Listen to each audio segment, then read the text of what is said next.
It's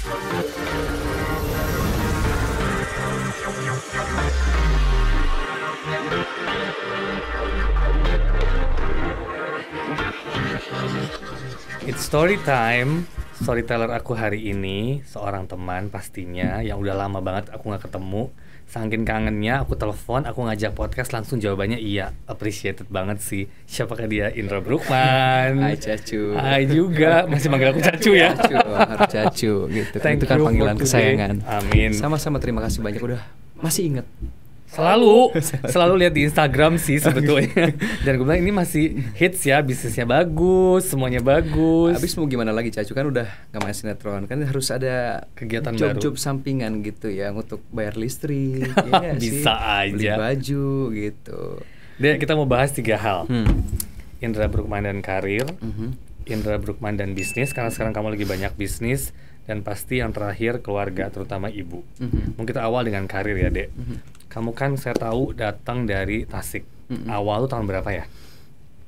Dulu itu ke Jakarta tahun 97. 97 casting di salah satu PH, terus dapat peran yang Jini Ojini itu. Udah deh tuh sampai sekarang. Awalnya emang pengen masuk dunia entertain atau emang secara kebetulan? Sebenarnya nggak pernah terpikirkan dulu untuk masuk dunia entertain ya. Masuk dunia entertain itu dimulai masuk perlombaan model dulu. Itu pun karena tiba-tiba teman SMP itu ngajak, SMP apa SD ya? SD kayaknya. Kelas 6 tuh ngajak perlombaan di sebuah mall. Dan nggak tahu kenapa tiba-tiba langsung mengiyakan. Padahal pada saat itu kan gue bukan tipikal orang yang berani untuk tampil gitu. Cenderung untuk minder orangnya. Tapi kenapa itu pada saat itu mau. Terus akhirnya ikutan, juara 1, ya udah jadi ketagihan gitu. Akhirnya tahun 95 ikutan perlombaan di sebuah majalah remaja. Tahun 97 ya casting itu. Iya, tahun 97 saya belum masuk ke dunia entertain sih. Saya udah lihat di duluan ya. Saya lihat kamu di TV, udah pasti itu. Jangan sih. bilang waktu itu kamu masih SD. Ya enggak dong ya. Saya tua banget. Belum masuk ke dunia entertain loh, bukan umurnya. Oke, sip. Terus waktu awal kan berarti kan kamu nggak ada basic acting sama sekali kan? Nggak ada. Dan syukurnya di Indonesia itu nggak perlu punya basic acting untuk masuk ke dalam industri sinetron ini gitu kan. Yang penting kita ada di saat yang tepat, saudara lihat dan membutuhkan karakter kita ya. Selanjutnya proses di lokasi syuting. Ada kesulitan nggak di awal? Kan maksudnya kamu bukan orang Jakarta, awalnya kan dari daerah. Orang kampung ya. Maksudnya sama, saya juga dari daerah kok. Ada bukan minder sih kata-kata, lebih ke yang insecure mungkin ya. Ya kan awalnya apalagi kamu langsung ketemu depan kamera. Ada nggak feeling, aduh gila gue ketemu ini insecure, gue bisa acting atau enggak? Nah itu banyak lah, karena satu juga karena memang kita dari daerah terus ke Jakarta, terus pada saat syuting pun ketemu sama Diana Pungki, which is yang dulu waktu gue tinggal di Tasik, gue cuman lihat beliau itu di TV di setiap apa sih kalender ya, semua kalender itu ada mukanya Diana Pungki, dan tiba-tiba gue harus beradegan mesra sama Diana, dan itu membuat gue yang gitu loh, banyak gitu. Jadi tapi bersyukurnya mereka itu yang mengayomi, yang mereka tahu bahwa gue ini pendatang baru dan perlu untuk dikasih tahu dan dikasih arahan. Mas Eko almarhum, terus juga Bang Jaka, itu mereka yang dengan sangat sabar melatih gue, mengajari gue semua tentang acting gitu. Sempat dimarah-marahin saudara nggak? Sempat mengalami hal-hal itu nggak? Alhamdulillah sih nggak ada ya. Nggak ya? Nggak seperti teman-teman yang lain yang mereka suka dilempar gelas, dicaci, dimaki gitu kan. Bersyukur gue masuk ke dalam dunia entertain ini, dunia syuting ini dengan cara yang boleh dibilang gampang. Pada saat pertama kali casting langsung dapat peran itu, ketemu dengan orang-orang yang baik pula. Berarti langsung main talent ya? Langsung main talent. Wow, itu bersyukur sih. Dari Tasik loh ya. Iya. Gitu ya. Yang nggak pernah memimpikan bahwa akan masuk dunia model, dunia sinetron, terus tiba-tiba dapat peran langsung di sinetron yang cukup fenomenal itu. Iya. Gitu. Terus masuk MD itu tahun 2004 kalau nggak salah ya. Kau dan Aku apa ya? Yes, Kau dan Aku 2004. I think I don't remember sih. Itu waktu kan Indra sudah besar lah. Kita maksudnya mengejar karena ya kita baru, waktu PH baru dan semua yang kita tarik bintang-bintang besar untuk at least kayak stempel lah nih MD nih keluar gitu kan. Awalnya kan juga kita bikin dengan ikhlas, Tamara, Tengkurian, terus masuk kau dan aku. Kebetulan ceweknya kan baru banget crash kan, Luna kan waktu itu kan, dan langsung boom gitu kan. Karena emang dia keluar dengan sesuatu yang baru kan gitu. Ini kan pertama kali Luna Maya muncul di sinetron ya? Itu pertama kali lihat Luna Maya dalam frame gitu kan. Wow, cantik banget ya. Iya emang. Dengan rambut yang kemerah, apa ya, gold gitu, emas gitu, terus bule banget ya. Dan cantik banget emang. Nah, kesannya waktu pertama syuting, Luna kan juga baru. Pasti kamu juga tahu posisi-posisi itu gimana tuh awalnya? Iya, karena kita udah terbiasa dengan, gue juga pernah ada satu momen di mana gue juga baru dan orang-orang senior itu juga cukup merangkul, dan kita juga tahu betul bahwa dunia sinetron ini bukan cuma dunia kerja perorangan, tapi kan kerja tim. Jadi bagaimana kita membuat Luna Maya itu nyaman di lokasi, terus juga nyaman juga untuk kita beradegan yang seperti layaknya seorang kekasih gitu. Jadi ya mencoba untuk memahami bahwa dia pendatang baru dan gue cukup udahlah ada pengalaman di sini ya, jadi kita bikin senyaman mungkin lah. Iya sih. Dan itu peran kamu itu kan buta kalau nggak salah ya? Buta, tapi buta bisa naik motor, itu lucunya. Gitu. Dan sinetron ya, itulah sinetron. Ya, tapi, pernah nggak memerankan peran-peran sebelumnya buta? Kayaknya itu baru pertama kali. Itu pertama kali ya? Dan itu agak susah ya, karena kita nggak bisa ngelihat normal terus tiba-tiba harus beradegan buta. Itu ada hal yang apa ya, jadi gue harus konsen betul gitu, ada karena secara mata harus like fokus gitu kan. Tapi sementara kalau sesuatu yang datang dari hati kan mata keluar dari mata kan gitu. Itu yang agak susah sih gitu. Itu peran yang paling terberat selama gue berkarir di dunia sinetron. Oh, berarti pertama kali ya peran buta ya. Dan selama kamu syuting kan maybe more than 10 years, ada nggak peran yang kamu pengen sampai sekarang kamu belum dapat? Apa ya? Gak tau ya peran apaan ya. Semua kayaknya. Selama ini kamu kan main pasti jadi orang baik. Main. Orang jahat juga udah sering sih. Pernah juga. Cuman kata orang-orang mungkin karena dari awal udah peran orang baik, jadi begitu memerankan peran orang jahat buat mereka tuh nggak cocok. Padahal buat gue pribadi, gue lebih senang berperan sebagai peran antagonis gitu, karena gue bisa meluapkan emosi-emosi yang selama ini tersimpan, dan itu gue bisa salurkan di peran tersebut. Tapi maksudnya berarti jarang dapat peran itu kan? Jarang. Nah sekarang mukanya terlalu baik kali ya. Oke, baiklah. Sih.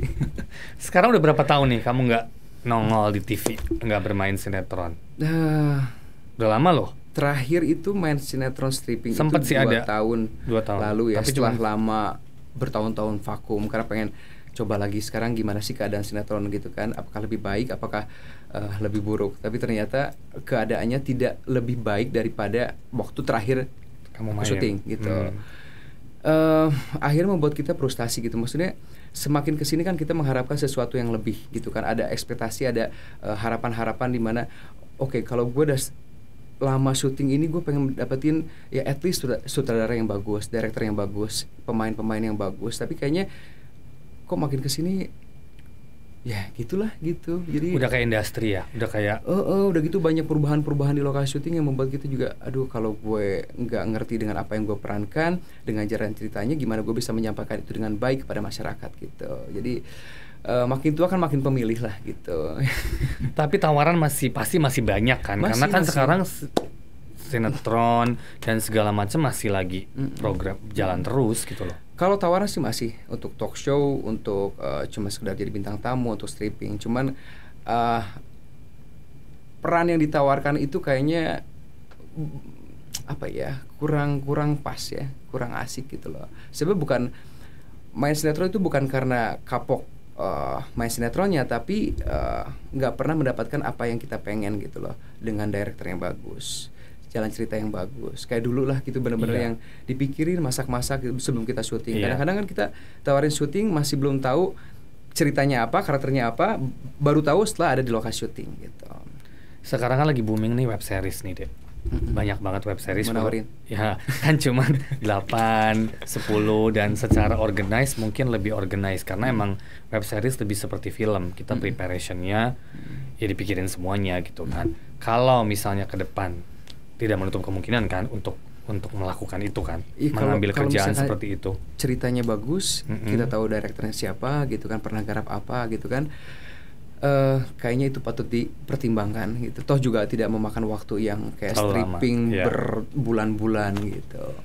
Karena kan ada kerjaan. Betul. Ya, sekarang aku tahu kamu lagi berbisnis kan. Apa sih dia yang kamu lagi jalanin Kak? Kayaknya ada beberapa bisnis ya, bukan cuma satu yang aku lihat. Ada bisnis hijab, namanya brandnya Umimi, itu diambil dari nama mama almarhumah gitu kan, Mimi, jadi Mimi jadi Umimi gitu. Itu brand baju syar'i, udah jalan sekitar 5-6 tahunan lah ya gitu. Terus sekarang lagi coba untuk buka warung kopi gitu di Tebet juga. Tebet ya. Ya aku lihat Kopi Bruk. Gitu. Kopi Bruk ya. Signifikan ya. Dan sekarang udah masuk yang ke outlet yang kedua. Yang pertama itu Kopi Logic, itu punya kakak. Kalau sekarang tuh Kopi Bruk ini pure punya kami adik-beradik gitu. Oh, oke. Itu di situ hanya kopi atau ada makanan juga? Basically kita jualnya itu kopinya, tapi ya namanya orang pergi kopi pasti ada makanan. Jadi ada nasi bakarnya dan itu terkenal enak. Terus juga ada cemilan-cemilan kecil pendamping kalau kita minum kopi lah. Ya. Gitu. Nah perbedaan nih deh, kalau kamu main sinetron ataupun jadi artis kan, kamu sebagai public figure, kamu datang, kamu acting, kamu selesai, kamu pulang. Kamu nggak mikirin yang lain. You know how business is. Dengan pandemi seperti ini, sulitnya. Di sini kamu harus menghandle dari segi keuangan, dari segi karyawan, dari segi quality control makanan. Nah itu gimana tuh? Kan itu kan drastis berbeda banget tuh antara kamu sebagai artis yang cuman emang kasar datang, bekerja, terima skrip, pulang gitu. You don't think about the crew. Beda lah, beda banget cup of tea-nya. Itu apa yang kamu rasakan dan kesulitan-kesulitan apa yang kamu dapat di situ? Banyak sekali kesulitan yang tadi seperti yang Cacu bilang, bahwa banyak sekali hal-hal yang kita harus kuasai dan kita harus lakukan dari A sampai Z-nya gitu kan. Tapi itu menjadi sebuah tantangan tersendiri karena kita pengen menguji sejauh apa kita punya kemampuan. Kalau selama ini kita cuman dimanjakan, kita datang ke lokasi, syuting, habis itu kita pulang gitu kan, tanpa memikirkan proses editing, jalan cerita apa segala macam. Kalau sekarang dengan bisnis yang baru ini, semua aspek yang terlibat dalam sebuah bisnis itu harus benar-benar kita kuasai, dan alhamdulillah saya bisa dan mampu untuk melewati itu semua gitu. Jadi banyak banget tantangan, tapi membuat kita menjadi lebih merasa bahwa oh ternyata kita mampu gitu loh. Kita mampu bukan karena kita karena kita mau belajar gitu. Banyak kalau saya tuh tipikal orang yang suka dengan punya kontrol, walaupun lebih ribet prosesnya, tapi at least I have my own control gitu loh. Jadi di bisnis itu saya dapetin kontrol yang saya mau, karena saya berkuasa atas semuanya. Kalau di syuting memang enak, tapi kadang-kadang kan kita harus ngikutin semuanya, ya, karena banyak aspek lah. Permintaan PH-nya apa segala macam yang membuat akhirnya kayaknya pengen punya bisnis yang kita punya kuasa atas semuanya gitu loh. Jadi nggak bisa diatur-atur. Saya memang tipikal orang yang susah untuk diatur sih, dan nggak mau diatur juga. Seberapa besar nama Indra Bruggman membantu di bisnis kamu ini? Sangat membantu. Sangat membantu ya? Sangat membantu, apalagi untuk perkenalan sebuah produk baru. Tapi kan balik lagi, kalau kita berbisnis itu tidak bisa mengandalkan cuma sebuah nama yang dikenal orang, tapi produknya paling penting. Untuk pengenalan, ya nama saya mungkin cukup membantu untuk kita mengenalkan sebuah produk, tapi balik lagi pada kualitas yang kita tawarkan kepada konsumen, itu yang lebih penting. Ide pakai nama Kopi Bruk dari kamu sendiri pastinya? Sebenarnya nggak, tanya mau copycat, cuman kok kopi itu perempuan banget gitu kan, copycat gitu. Ya udahlah, udah kan kakak sama adik gitu kan udah ngomong, udah pakai nama Bruk aja, mereka bilang begitu. Jadi idenya dari mereka, bukan dari aku. Tapi signifikan sih jatuhnya. Dan tadi kamu bilang nasi bakarnya favorit ya, so berarti kita perlu coba tuh. Harus coba, kalau suka yang pedas-pedas apa segala macam tuh ada di situ. Nanti one day saya kesana. Masih takut ayam, harus dong. Masih takut keluar. Jangan takut-takut, ini udah setahun loh dengan keadaan kayak begini. Udah setahun emang. Terus kamu juga sempat iseng-iseng bikin YouTube kan, Dek? Terus kenapa tuh nggak lanjut?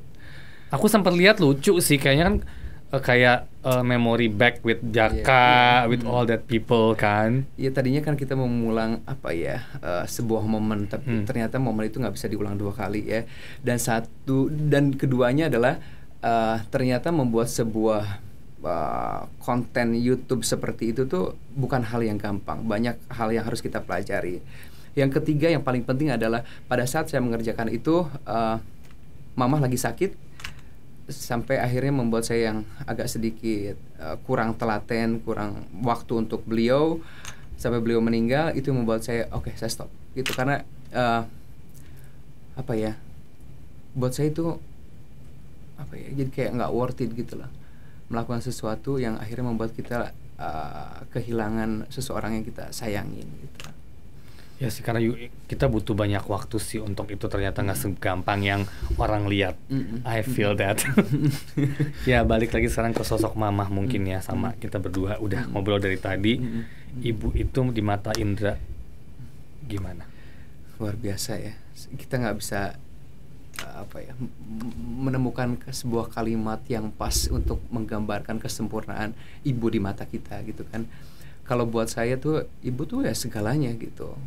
Fans nomor 1, pendukung nomor 1 gitu, yang mengajarkan kita tentang semua hal yang kita tahu sampai kita bisa jadi seperti sekarang ini. Saya percaya bahwa saya bisa jadi seperti sekarang ini, sekuat ini gitu kan, karena doa dari beliau. Pasti, gitu. pasti. Jadi, begitu beliau nggak ada itu kayak dunia tuh runtuh gitu. Karena saya dalam proses apa ya, berusaha untuk belajar untuk yakin bahwa beliau akan sembuh pada saat itu, karena cuman jatuh aja, nggak kena apa-apa gitu kan. Terus juga beliau masih juga ngobrol apa segala macam, yakin bahwa beliau itu akan sehat.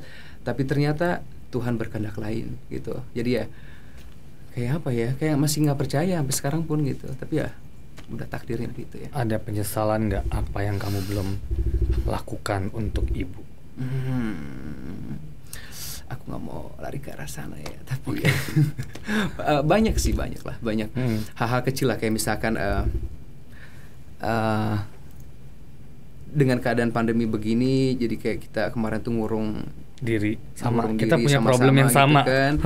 Jadi kenapa gue nggak apa ya, kalau gue tahu bahwa umur beliau itu akan sampai segini, gue pengen beliau itu menikmati masa tuanya tidak dengan di rumah aja, karena ketakutan kita, karena kasih sayang kita sama beliau akhirnya membuat kita oke, ini yang terbaik buat lo, tapi nggak belum boleh tentu kemana-mana ya, nggak boleh kemana-mana karena saking cintanya kita. Setuju. Menurut pemikiran kita, perasaan kita kan.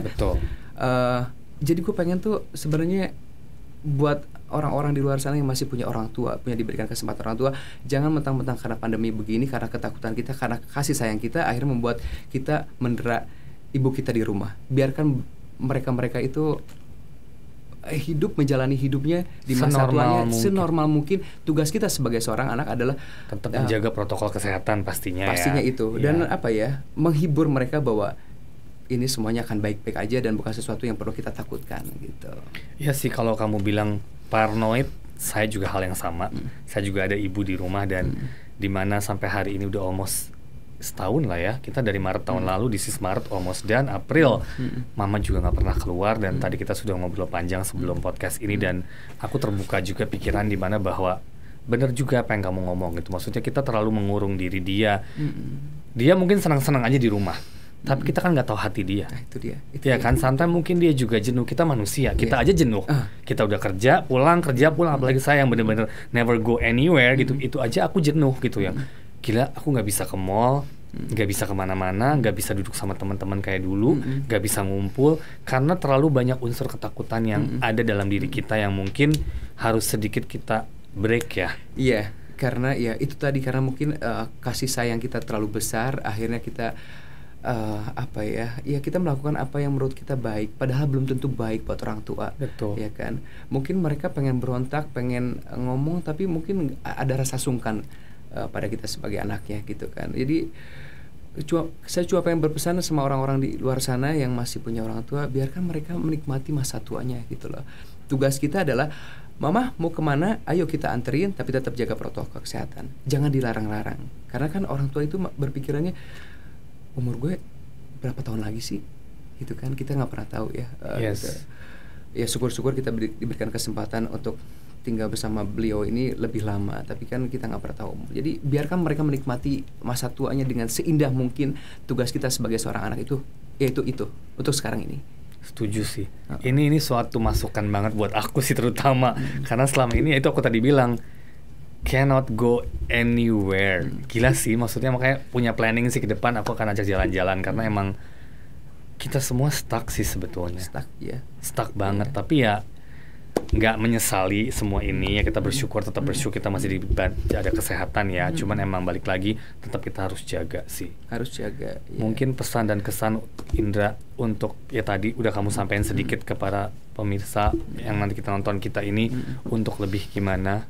Iya, kalau keadaan kayak begini, tugas kita sebagai seorang anak adalah bagaimana kita meyakinkan orang tua kita agar mereka bisa menjalani hidup dengan seindah mungkin, seolah-olah ini pandemi tidak ada. Tapi tetap jangan lupa dengan protokol kesehatan, bahwa virus ini tetap ada, tapi jangan sampai mereka terdoktrin menjadi sebuah ketakutan yang akhirnya mereka tidak bisa menjalani hidup ini dengan sukacita, dengan gembira gitu. Kita penuh dengan stres ya soalnya ya. Jangan justru stres itu yang membuat kita lebih turun imunnya ya. Iya. Emang sih parah sih. Nggak usah terlalu dipikirin lah hal kayak begitu ya. Maksudnya kalaupun toh pada akhirnya kita akan kena, itu sudah takdir gitu. Tidak ada juga yang menjamin bahwa lu memakai masker seharian pergi kemana-mana lu tidak terkena. Kalau memang sudah waktunya lu terkena, lu akan terkena. Tapi bukan berarti juga lu sembarangan nggak pakai masker lu pergi kemana-mana gitu loh. Oke, thank you so much Indra. Sama-sama. Thank you for your share, your thoughts. Aku terbuka banget banyak nih terutama soal ibu. Definitely that helps a lot.